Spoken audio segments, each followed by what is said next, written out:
La cultura polinesia es una de mis favoritas. No sé qué tiene que la hace tan especial. Y sin embargo, qué poco sabemos de ella. Eso hace que todavía sea más interesante y me dé mucha más curiosidad que cualquiera de los mitos que hemos oído a menudo por sernos tan familiares y cercanos. Muchas personas en el mundo conocieron a Mowgli como el personaje de una película que estrenó Disney hace no muchos años. Las diosas Te-Kā y Te-Fiti, que aparecen en ella, fueron inventadas por Disney, aunque se inspiraron profundamente en diosas como Pelé y Papahānaumoku o Papatuanuku, la Madre Tierra. A su vez, Tamatoa y el reino de los monstruos, la Lokai, son totalmente inventados. Pero no pasa lo mismo con Mowgli. Él sí existió en la mitología polinesia. Por supuesto, no es exactamente igual que en la película, y de hecho su verdadera historia es mucho más rica, mucho más interesante y sobre todo, mucho más épica. Una de las cosas más fascinantes de la cultura polinesia es que no se esparce a lo largo de una región o de un continente, sino a lo largo de un océano. Eso la hace única en el planeta. Para esta narración me he dado cuenta de que lo mejor es contarte la historia de Mowgli según la mitología maorí, que es la más completa, comentando las variaciones de la versión hawaiana y añadiendo al final las variantes del resto de culturas polinesias, que ofrecen cambios menores. Y a estas alturas te preguntarás, bueno, ¿y quién es Mowgli entonces? ¿Por qué es tan importante? Pues Mowgli es en resumen el héroe legendario con cuyas hazañas los humanos del Océano Pacífico daban explicación a tantos fenómenos extraños y naturales del mundo como les hiciera falta. E incluso les servía para explicar el mito de la creación de las islas en las que habitaban. Eso lo hace único en su especie porque Mowgli no era un dios, sino un hombre que a veces era visto como un semidios, otras como un héroe legendario, otras como un ser casi divinos y la mayoría de las veces como un simple hombre, muy astuto e increíblemente fuerte, pero un humano mortal al fin y al cabo. Todas estas cosas hacen de los mitos polinesios y en concreto el mito de Mowgli lo que son, únicos en el mundo y absolutamente mágicos. Así que ponte cómodo porque empezamos.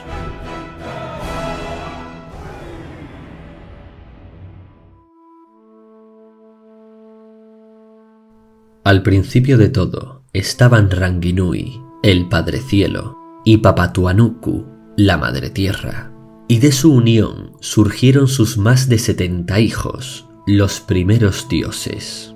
Pero en esta era primigenia solo existía la oscuridad, porque Ranginui y Papatuanuku estaban fundidos en un abrazo eterno, tan fuerte que no dejaban que se filtrara luz alguna en el mundo, y sus hijos vivían aplastados entre ellos. Así fue hasta que Tumatawenga, también llamado Tu, el dios de la guerra, propuso a sus hermanos matar a sus padres, para que así entrara la luz en el mundo y pudieran comenzar la creación. Pero Tane, el dios de los bosques y las aves, opinaba que eso no era necesario, que tan solo bastaría con separarlos al uno del otro. Los dioses hermanos intentaron entonces de distintas formas separar a sus padres, pero ninguno lo consiguió, hasta que Tane, en lugar de ponerse de pie y empujar al Padre Cielo con las manos como lo habían hecho sus hermanos, se acostó de espaldas sobre la Madre Tierra y empujó con sus fuertes piernas hasta que, entre gritos de dolor y sorpresa, Ranginui y Papatuanuku fueron separados.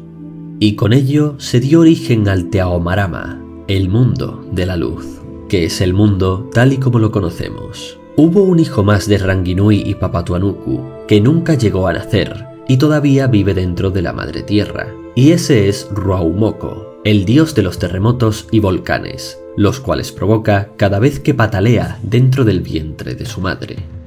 Sin embargo, mientras el resto de los dioses hermanos lo celebraban, Tawirimatea, el dios de las tormentas y los vientos, se enfureció terriblemente, pues no soportaba haber visto los lamentos de sus padres al separarse, de modo que amenaza a sus hermanos jurándoles que de ahora en adelante tendrán que lidiar con su ira eterna. Entonces se eleva hasta los cielos con su padre Ranginui y allí cría a su propia descendencia, que son los vientos y las tormentas, y con ellos empieza a arrasar el mundo, atacando a las creaciones de sus hermanos y derrotándolos uno tras otro, hasta que se topa con el dios Tu, que es el único que resulta ser lo bastante firme y fuerte como para no caer bajo el poder de Tawirimatea, y así el dios Tu logra derrotarlo y la paz reina por fin en el mundo. Aunque los estragos de esta guerra ya permanecerían para siempre de una forma u otra.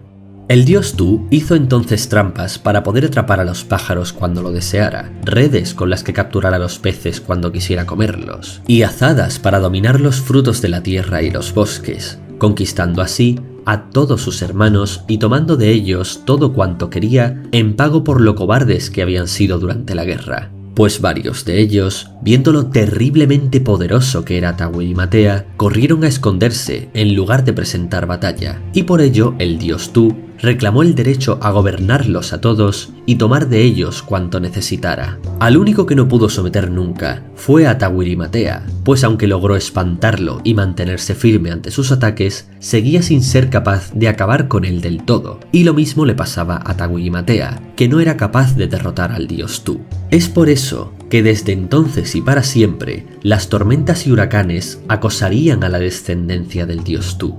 Y dicha descendencia no sería otra que los seres humanos.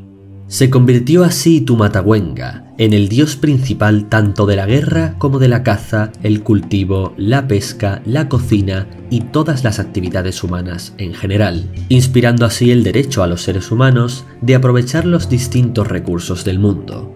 La descendencia del dios Tu aumentó y se multiplicó, y no conocían la muerte, pero cada generación era más débil que la anterior, y tenían menos facultades divinas, hasta que finalmente llegó la última generación de humanos inmortales, y esa fue la generación de Taranga, la madre de Magui. Taranga era una mujer desposada con Make Atutara, el guardián del inframundo, y de su unión les nació un hijo, pero este niño había nacido prematuro, y su madre pensó que para él sería imposible sobrevivir, de modo que lo envolvió con un mechón de sus larguísimos cabellos y lo arrojó a las olas del mar, abandonando el cadáver de su propio hijo recién nacido a la suerte del océano. Las criaturas marinas y los espíritus del océano lo encontraron y decidieron esconderlo entre las algas hasta que una tormenta lo arrastró hasta una playa lejana. Allí su abuelo, Tamanuyarrangi, lo encontró, cubierto por enjambres de moscas y gaviotas, y con sus habilidades mágicas únicas, lo devolvió a la vida, y lo crió durante años hasta su adolescencia. Una de las pocas posesiones que tenía Magui era su anzuelo mágico, el cual se había hecho con un hueso de quijada que le había regalado su abuela Murirangawenua. No se sabe cuándo exactamente, aunque presumiblemente podría haber ocurrido en los años en que fue criado por su abuelo. E incluso en otras versiones cuentan que la quijada no era de ningún animal, sino que directamente era la quijada de su propia abuela. Aunque esto es posible que se trate tan solo de una errata o un error de traducción que ha ido heredándose a lo largo del tiempo.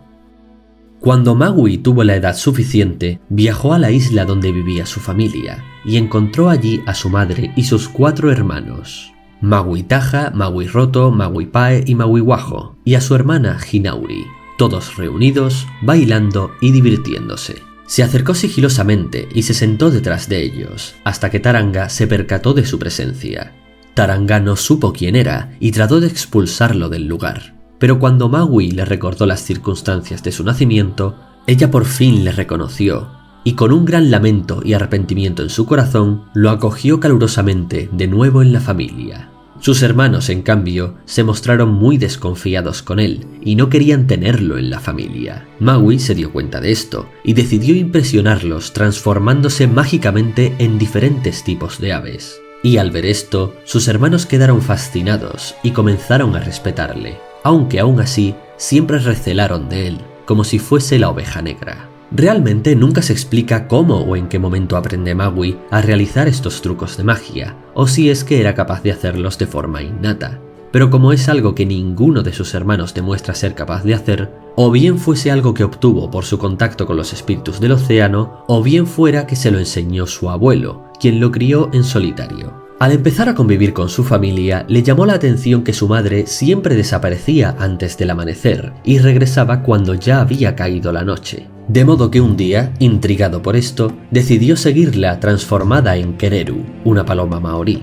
y así descubrió que cada mañana su madre bajaba hasta el inframundo para encontrarse allí con su marido y el padre de Magui, Makeatutara. Taranga se percató de la presencia de Magui y le invitó a acercarse. Le presentó a su padre y éste decidió realizar un ritual de bautismo sobre él para hechizarlo con los dones divinos y hacerlo inmortal. Sin embargo, Makeatutara cometió un error durante el complejo ritual y por culpa de eso, Magui fue el primer humano que no era inmortal, a diferencia de sus padres y sus hermanos, y todos sus antepasados. Y desde entonces en adelante, todas las generaciones humanas estarían condenadas a morir. La versión hawaiana de esta parte del mito es mucho más agradable. La concepción de Magui en esa versión fue milagrosa, ya que sucedió sin intervención del padre, cuando su madre encontró un taparrabos rojo en la orilla del océano, y al usarlo quedó embarazada de Magui. Después de su nacimiento, sabiendo que se trataba de un niño especial, su madre envolvió mechones de su cabello alrededor de su hijo pequeño y lo colocó en una cama de agua sostenida por medusas de mar, que lo llevaron hasta Kwaihelani, una isla mitológica que flota en el cielo, en donde adquirió sus famosos poderes. También alternativamente a este encuentro con su padre, la versión hawaiana cuenta que un día Magui se dio cuenta de que el cielo limitaba a los hombres. Estaba cada vez más bajo, como si el Padre Cielo se hubiera ido acercando poco a poco a la Madre Tierra después de que los dioses los separaran hace eones. Y había llegado a un punto en que los humanos ya casi no podían erguirse y muy pronto tendrían que andar arrastrándose. Magui no soportaba ver a los seres humanos sufriendo por eso, de modo que se le ocurrió buscar a su padre para que, sumando las fuerzas de ambos, pudieran elevar el cielo de nuevo. Así pues, Magui viajó a la ciudad de Lahaina para encontrarse allí con su padre, que en el relato hawaiano no era el guardián del inframundo, sino un hombre corriente al margen de que poseía una inmensa fuerza igual que la de él. Y así, padre e hijo levantaron toda la bóveda celeste solo con la fuerza de sus brazos. Y si no lo hubieran hecho, más temprano que tarde, el cielo se habría caído por completo y la tierra sería inhabitable para los seres humanos, por lo que al hacer esto, habían salvado a toda la humanidad. Aunque estaba condenado a morir algún día y su vida había comenzado sembrada en desgracias, Magui estaba decidido a hacerse un lugar en el mundo y convertirse en un gran héroe, así que aprovechaba cada oportunidad que tenía para conseguirlo. Por ejemplo, en una ocasión, Magui quiso salir a pescar con sus hermanos, pero estos seguían considerándolo la oveja negra y siempre se negaban a que los acompañase. Así que una noche, Magui tejió un hilo de pescar y lo encantó con un karakia o conjuro, para darle así una resistencia infinita. Ató el hilo a su anzuelo mágico y se escondió en el casco de la huaca o canoa, que más tarde cogieron sus hermanos. A la mañana siguiente, cuando la canoa estaba demasiado lejos de la costa como para regresar, Magui salió de su escondite. Sus hermanos de todas formas no le dejaron usar ningún cebo, así que Magui se golpeó con el puño en la propia nariz y cebó el anzuelo con su propia sangre. Al cabo de un rato, algo picó en el anzuelo de Magui y agitó con gran fuerza no solo la barca, sino el océano entero. Sus hermanos estaban aterrorizados, pensando que el mar se los tragaría a todos. Pero Magui, en cambio, estaba entusiasmado, preguntándose qué clase de criatura estaba a punto de pescar. Con su fuerza titánica, tiró de la caña hasta hacer salir al pez fuera del agua, y descubrieron que se trataba del colosal y gigantesco Jajauwenua, un pez mitológico con kilómetros de longitud. Al poco de sacarlo a la superficie, el sagrado pez comenzó a agonizar, flotando sobre la superficie del mar y formando así lo que nosotros conocemos como la isla norte de Nueva Zelanda, y que los maoríes llaman Te Ika a Magui, que significa el pez de Magui. Magui se fue enseguida a buscar a un tohunga, un sacerdote que realizara las pertinentes ceremonias y rituales de respeto a la criatura sagrada, dejando a sus hermanos al cargo. Sin embargo, sus hermanos no esperaron a que Magui regresara, sino que comenzaron a trinchar el pescado, que se retorció en agonía y dolor, provocando que se rompiera en montañas, acantilados y valles. Si los hermanos hubieran escuchado a Magui, la isla habría sido una llanura, y la gente habría podido viajar con facilidad de una costa a la otra, pero por culpa de su falta de respeto, el terreno de toda la isla quedó entorpecido por montañas y valles. A su vez, la canoa de Maui y sus hermanos se convirtió en lo que nosotros conocemos como la isla sur de Nueva Zelanda, y que los maoríes llamaban Te Waipounamu o Te Waka-Maui, la canoa de Maui. En la versión hawaiana, Maui creó, por supuesto, el archipiélago de Hawái, pero lo hizo de una forma algo distinta. Una mañana, Maui fue con sus hermanos a pescar, y una vez estuvieron en alta mar, lanzó su anzuelo mágico, enganchándolo en el fondo del mar.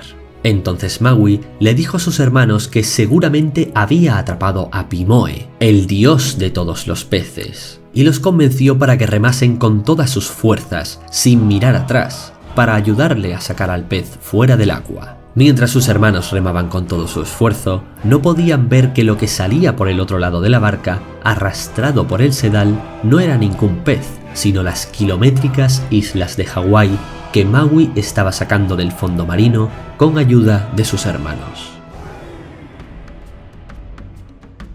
En otra ocasión, Maui se interesó por saber de dónde venía el fuego, así que una noche recorrió las aldeas de su gente y apagó todas las hogueras. Nadie sabía cómo había sucedido, pero en cualquier caso la madre de Maui, Taranga, que era la rangatira, o jefa, decidió que no quedaba más remedio que ir a pedirle más a Mahuika, la diosa del fuego, porque en aquellos tiempos primigenios la gente no sabía hacer fuego, sino que aprovechaban el que se producía de manera natural para alimentar con él sus hogueras. Pero ir a pedir ayuda a Mahuika era una tarea casi imposible y nadie se sentía capaz de poder realizarla. En ese momento, Maui se ofreció a ir a buscarla si se le indicaba dónde se escondía. Mahuika vivía dentro de una cueva en una montaña en llamas en el fin del mundo.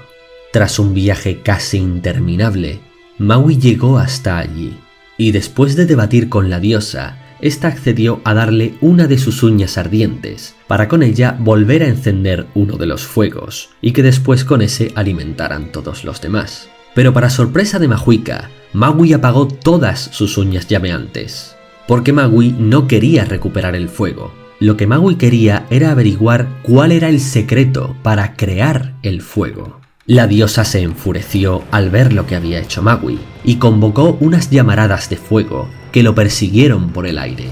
Maui entonces se transformó en un halcón para escapar, pero las cosas no salieron como él esperaba, porque Mahuika era tan poderosa que también prendió en llamas tanto la tierra como todo el océano a su alrededor. Y Maui no tuvo a dónde huir. Entonces Maui rogó al dios Tawirimatea para que lo ayudase, y como el dios de las tormentas estaba enemistado con casi todos los demás dioses, de buena gana le complació, enviando una lluvia torrencial que extinguió los fuegos de Mahuika. La diosa, henchida de ira, lanzó un último dardo llameante a Maui, pero el héroe logró esquivarlo y fue a dar contra algunos árboles. Ahí fue cuando Maui se dio cuenta de dónde podía estar el secreto del fuego, y decidió coger las ramas secas de estos árboles y llevárselas a su aldea, enseñando así a su gente cómo crear el fuego de la nada utilizando esas maderas, a base de frotarlas entre ellas, como harían todos los habitantes de la Polinesia desde entonces en adelante. Maui comenzó a sentirse realizado haciendo más fácil la vida de los demás seres humanos. En aquellos tiempos, el sol viajaba por el cielo mucho más rápido de lo que lo hace hoy, por lo que la gente nunca tenía el suficiente tiempo de luz para trabajar y hacer todas las tareas del día. Maui se propuso solucionar esto, pero esta vez nadie fue capaz de imaginar cómo iba a ser capaz de lograr algo así. Para entonces Maui ya había contraído matrimonio con Hina, quien según algunos relatos era su propia hermana Hinauri, y según otras tradiciones era otra mujer con un nombre muy parecido. Pero en cualquier caso, a partir de aquí en la historia siempre se referirán a ella como Hina. Pidió Maui a su esposa que le tejiera una cuerda tan larga como la vista alcanzase, y cuando estuvo hecho, ató a ella su anzuelo mágico y partió hacia el este. Allí encontró el pozo en el que dormía el sol durante la noche, y mientras éste estaba dormido, ató al sol con la cuerda para que quedara atrapado allí. El sol se resistió y trató de salir por el horizonte, pero Magui lo golpeó con su anzuelo mágico, haciendo uso de su fuerza más que titánica, hasta que el mismísimo Astro Rey se rindió a sus demandas. Magui entonces le explicó lo que quería de él, que de ahora en adelante simplemente se desplazara mucho más lentamente por el cielo, y el sol accedió. Y de este modo, Magui consiguió que de entonces y para siempre los días fuesen tan largos como los conocemos hoy, y todas las gentes se lo agradecieron. Alternativamente, en la versión hawaiana del mito, lo que ocurrió fue que Magui quería agradecerle a su madre el que le hubiese enviado de niño a la isla de Kwaihelani, donde según el mito hawaiano adquirió todos sus poderes. Así que, como ella se quejaba de que las horas de luz solar no eran suficientes como para secar sus ropas cuando las tendía, Magui subió a la montaña Aleakala, que significa la casa del sol, y usando unas cuerdas que había trenzado con el cabello de su hermana, atrapó a lazo al sol, obligándolo a ir más despacio para que los días fueran más largos. Y como prueba de ello, quedó para siempre plasmado en el cielo el anzuelo de Magui, como una constelación de estrellas, conocida en Occidente como la constelación de Escorpio. En ese tiempo, Hina había estado bañándose regularmente en una piscina natural de su isla, pero en una de estas ocasiones, el dios de todas las anguilas, Tetunaroa, la vio bañándose y quiso abusar de ella.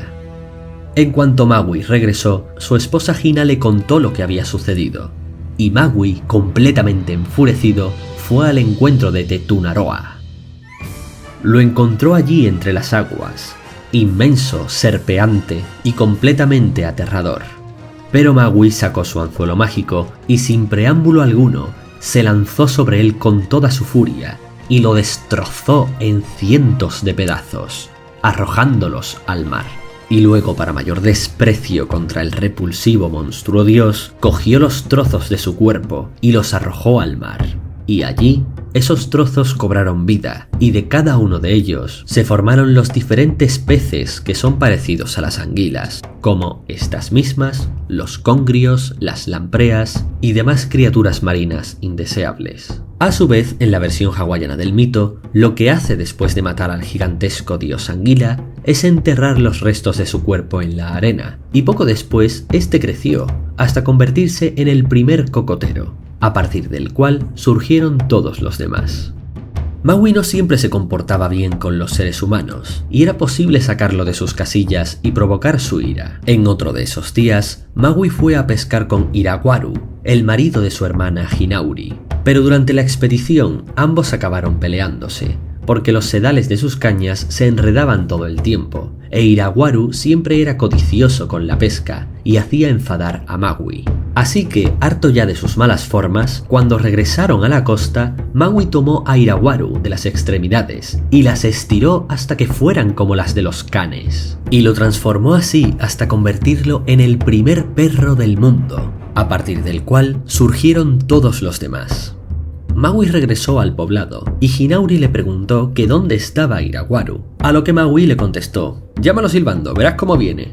Hinauri, extrañada, así lo hizo, y entonces apareció un perro corriendo por la colina que fue directo a su llamada, y al enterarse de que se trataba de su esposo, Hinauri se hizo a la mar para nunca más ser vista por nadie.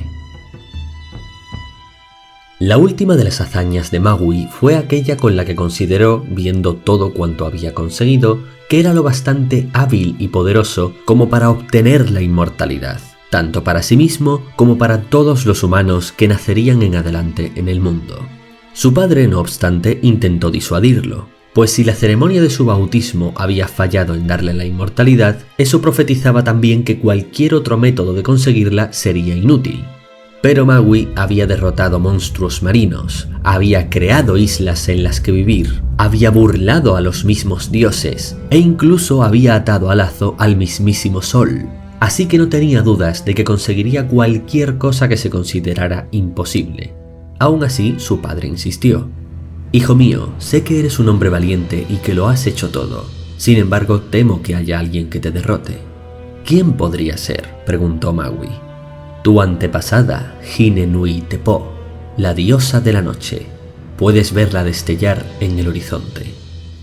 ¿Pero acaso es ella tan fuerte como el sol?, preguntó Magui. Yo lo atrapé y lo golpeé.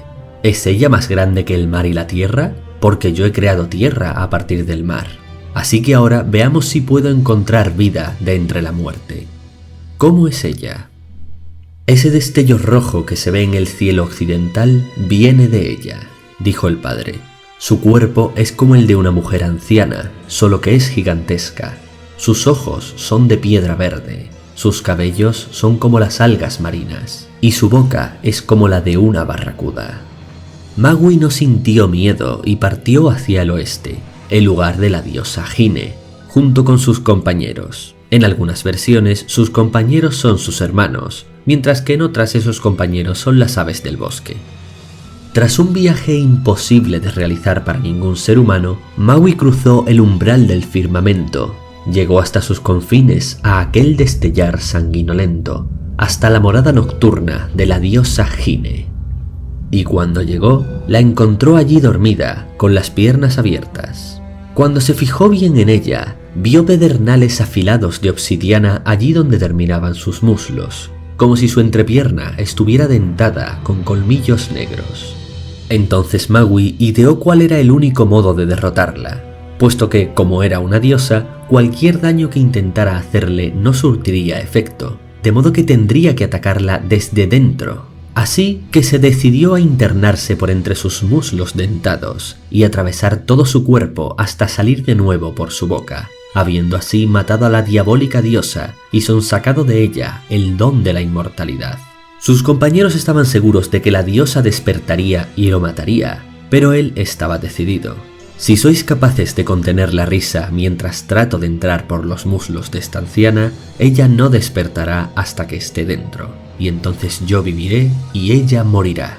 Cuando Magui comenzó su tarea, sus compañeros trataron de contener la risa tanto como pudieron, pues la escena era bastante grotesca y desagradable, y cuando Magui ya casi hubo desaparecido dentro de ella, uno de sus hermanos, o uno de los pájaros, no pudo contenerse más y estalló en carcajadas. La anciana diosa entonces despertó, cerró sus piernas con fuerza y partió a Magui en dos con su dentadura de obsidiana. Y ya nunca más volvió a caminar el héroe entre los demás mortales. Se convirtió así Magui en el primer ser humano en morir, y después de él todos los demás humanos fueron simples mortales. Y la oscura diosa de la noche mantuvo su posición en el portal del inframundo, a través del cual deben adentrarse más tarde o más temprano todos los humanos al morir.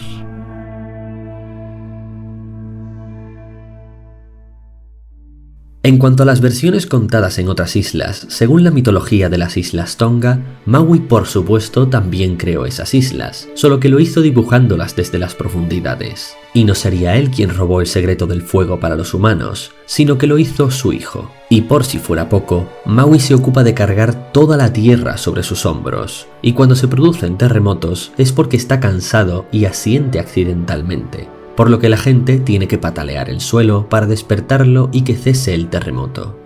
También según la mitología de Tahití, Magui no era un joven apuesto y fornido, sino un sabio profeta, un sacerdote que fue deificado. Y por último, en la mitología de Samoa, Magui robó el fuego no a base de engañar a los dioses y escapar de ellos, sino después de haber roto el brazo derecho del dios del fuego y retorcido después su brazo izquierdo hasta que el dios le reveló que el secreto del fuego estaba dentro de algunos árboles y que podía crearse a base de frotar sus ramas secas.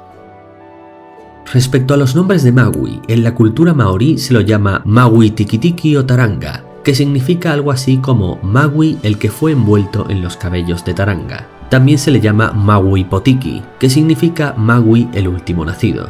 Y por último también es conocido como Magui Tehuarequino, cuya traducción sería algo así como Magui la casa de los problemas. A su vez en la cultura hawaiana se lo conoce como Magui Akalana, que significa Magui el hijo de Akalana, ya que en la tradición hawaiana su padre se llamaba Akalana en vez de Makeatutara.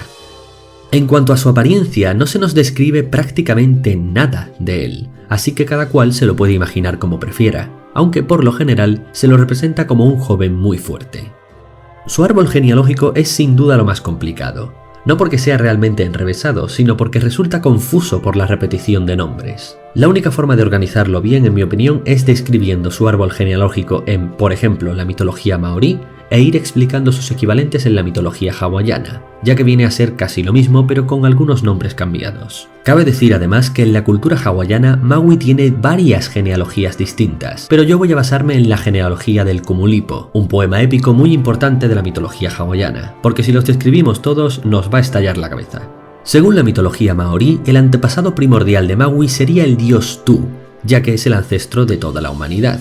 Y tras varias generaciones llegaríamos a los abuelos de Maui, que son Tamanuiarangi, su abuelo, y Murirangawenua, su abuela, aunque eso sí, no se sabe si son sus abuelos maternos o paternos. Y en otras versiones, ni siquiera son exactamente sus abuelos, sino que son simplemente antepasados suyos. Luego estaría su madre, que según los maoríes se llamaba Taranga, y según los hawaianos se llamaba Hina. A esto atento porque va a crear un cacao importante.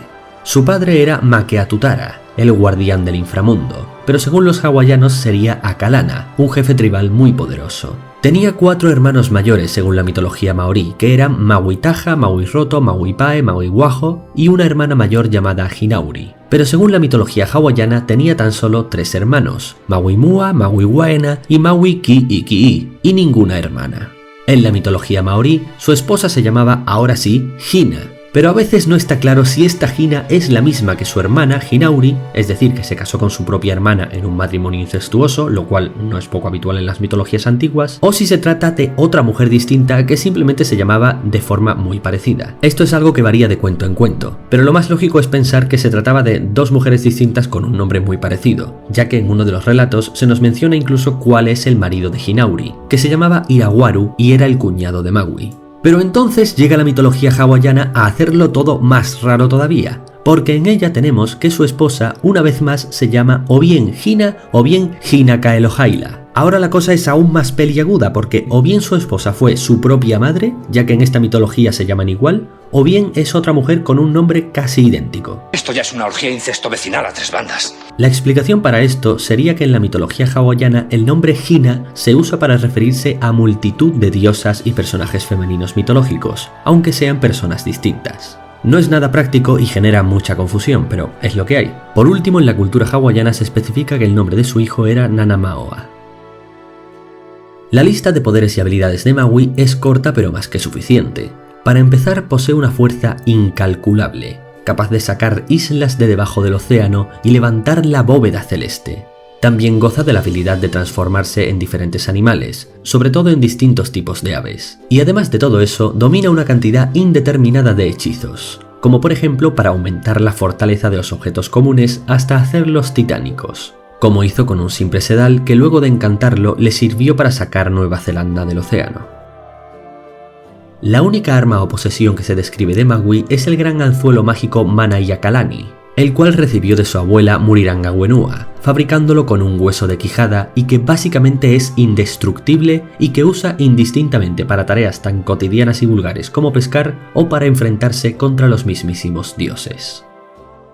Ahora ya solo queda mencionar las curiosidades acerca de Maui. Hay muchas pequeñas tradiciones acerca de Maui desembarcando en tal o cual isla, pero yo voy a quedarme con aquella que cuenta que en cierta ocasión Maui arrojó a un gigante al océano y luego lo enterró debajo de una montaña en la península de Banks, en Nueva Zelanda. El siguiente invierno el gigante permaneció quieto debajo de la montaña, pero se agitó durante el verano, lo que provocó que la tierra se dividiera y formara el puerto de Akaroa. Maui continuó entonces apilando tierra sobre el gigante, y el gigante seguía moviéndose todos los veranos, creando en el proceso tanto un lago como Pigeon Bay, hasta que finalmente Maui echó tanta tierra sobre él que el gigante ya no podía moverse más, y así se quedó el relieve de la península. Por último, me gusta comentar que Maui también fue el tema de la canción de Israel Kamakawiwo'ole, uno de mis cantantes favoritos, titulada Maui Hawaiian Suppaman, en su álbum más conocido Facing Future, que es el álbum hawaiano más vendido de todos los tiempos. Y con esto ya he narrado casi todo lo que se puede contar acerca del héroe legendario Maui, a veces un semidios, a veces un ser casi divino y a veces un humano mortal, que aún así llevó a cabo hazañas titánicas que nada tienen que envidiar a los más grandes semidioses de la historia.